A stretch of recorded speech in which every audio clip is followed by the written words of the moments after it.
Muitas vezes olhamos para o passado para nos compreendermos. Esta noite, voltamos a nossa atenção para o ano de 1872 e para a solene história de Jim Fisk. É um caso que nos lembra que, por trás dos registros históricos, existem pessoas reais, cujas vidas foram irrevogavelmente alteradas pelos eventos que ocorreram. Esta é a sua história, da melhor forma que pode ser contada.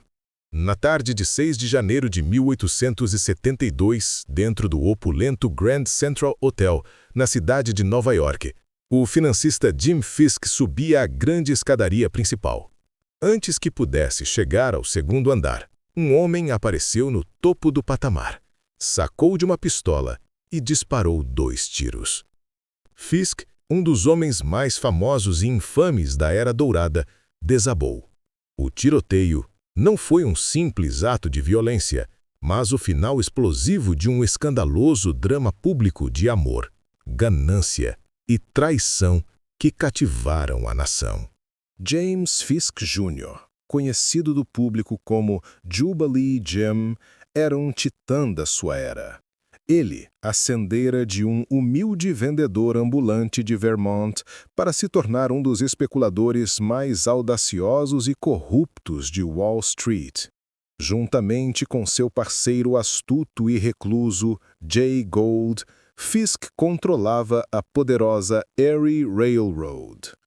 A dupla era a quintessência dos barões ladrões, notórios pelas suas táticas implacáveis, sendo a mais famosa a sua tentativa de monopolizar o mercado de ouro do país em 1869, um ato que causou o pânico financeiro da Sexta-feira Negra.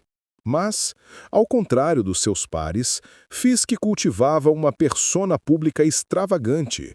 Era coronel na milícia do Estado, possuía sua própria casa de ópera e vivia uma vida de excesso extravagante que o tornava um constante alvo de fascínio e condenação. No centro do luxuoso mundo social de Jim Fisk estava uma bela e jovem atriz chamada Josie Mansfield. Era sua célebre amante, uma mulher em quem ele esbanjou uma fortuna, instalando-a numa mansão luxuosa e provendo todos os seus desejos. O caso deles era um segredo aberto, um símbolo do desrespeito flagrante de Fisk pelas convenções. Neste mundo entrou Edward Styles Stokes, um jovem empresário bonito e ambicioso de uma família bem conceituada. Fisk, simpatizando com o jovem, trouxe-o para o seu círculo e para alguns dos seus empreendimentos comerciais. Foi uma decisão da qual viria a arrepender-se, pois Stokes em breve se tornou não só seu associado de negócios, mas também seu rival romântico. O mundo luxuoso que Jim Fisk construíra para Josie Mansfield não foi suficiente para garantir a sua lealdade. Ela rapidamente se cansou do financista mais velho e corpulento e iniciou um caso apaixonado com o mais jovem e refinado Edward Stokes. Quando Fisk descobriu a traição, o seu orgulho foi profundamente ferido. O caso marcou o início de uma rixa amarga e intensamente pessoal entre os dois homens. O que antes fora uma tutoria e associação de negócios, azedou numa rivalidade perigosa alimentada pelo ciúme romântico e pelos egos feridos de 2 homens poderosos que estavam habituados a conseguir o que queriam. O triângulo amoroso estava agora formado, uma combinação volátil de personalidades destinada a um confronto público e trágico. À medida que a relação romântica entre Fisk e Mansfield se desintegrava, o mesmo acontecia com a relação de negócios entre Fisk e Stokes. Fisk, sentindo-se traído, virou toda a força do seu imenso poder financeiro e legal contra o seu rival mais jovem. Envolveu Stokes numa série de processos judiciais complicados e ruinosos relacionados com os seus interesses partilhados na refinação de petróleo, drenando sistematicamente a fortuna de Stokes. A estratégia de Fisk era clara.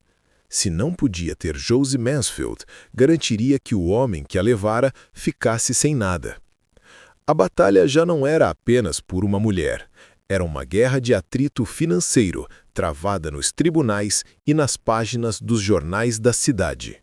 Enfrentando a ruína financeira, Stokes e Mansfield decidiram contra-atacar com uma arma própria: a chantagem. Estavam na posse de uma série de cartas íntimas que Fisk escrevera a Mansfield durante o seu caso. Alegavam que estas cartas continham não só embaraços pessoais, mas também informações comprometedoras sobre os negócios corruptos de Fisk com Jay Gould e a infame máquina política de Tammany Hall. Ameaçaram publicar as cartas a menos que Fisk lhes pagasse uma quantia substancial. Fisk, no entanto, não era homem que cedesse a ameaças. Em vez de pagar, partiu para a ofensiva, mandando prender tanto Mansfield como Stokes e acusando-os de chantagem e extorsão, transformando a sua rixa privada num espetáculo criminal público. O dia 6 de janeiro de 1872 foi a culminação desta guerra amarga. Stokes, agora enfrentando tanto a ruína financeira como um julgamento criminal, estava no seu ponto de ruptura. Naquela manhã, fora emitido um mandado de captura para Jim Fisk por uma acusação de difamação ligada ao caso. Para Stokes, foi a humilhação final. Desesperado e enfurecido, foi à procura de Fisk, com a intenção de o confrontar. Seguiu seu rival até o Grand Central Hotel, um lugar que Fisk frequentava. Sabendo que Fisk estava lá dentro, Stokes esperou. Quando Fisk começou a subir a escadaria sul do hotel, Stokes interceptou-o no topo do patamar. Sem uma palavra, disparou 2 tiros, e o infame príncipe de Erie caiu. Jim Fisk foi levado para um quarto de hotel, onde os médicos acorreram para o assistir. Ele estava consciente e, na presença dos seus amigos e parceiros de negócios, fez uma clara declaração no leito de morte, identificando Edward Stokes como o homem que o alvejara. Agonizou durante a noite, enquanto a notícia da tentativa de assassinato se espalhava como um rastilho de pólvora pela cidade. Na manhã seguinte, a 7 de janeiro, Jim Fisk morreu dos seus ferimentos. A sua morte foi um evento público monumental.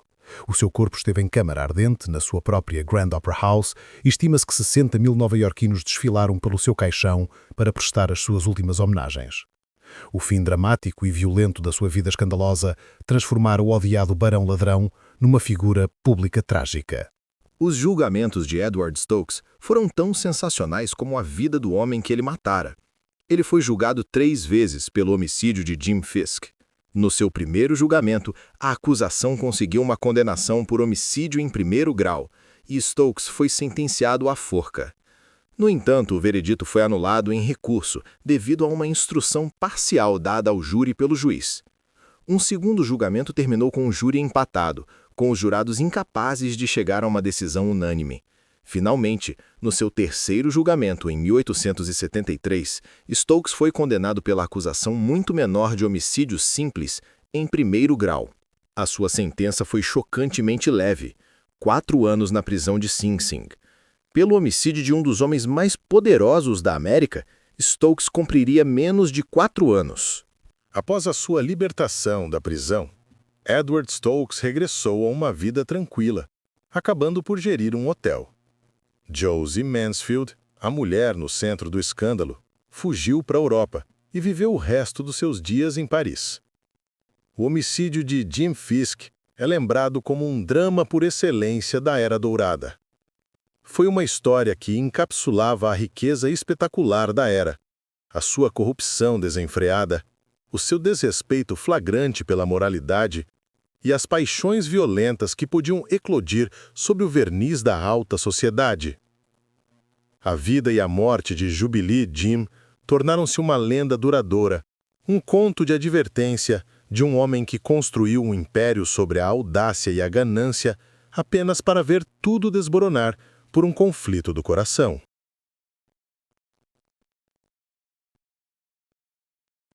Obrigado por terem passado este tempo conosco. Refletir sobre estes eventos passados é uma forma de recordar os indivíduos envolvidos e o impacto que as suas histórias tiveram nas suas comunidades. Se tiverem alguma reflexão sobre o caso de hoje, convidamos-os a partilhá-la respeitosamente nos comentários abaixo. Esperamos que se juntem a nós novamente para o nosso próximo caso de crime real.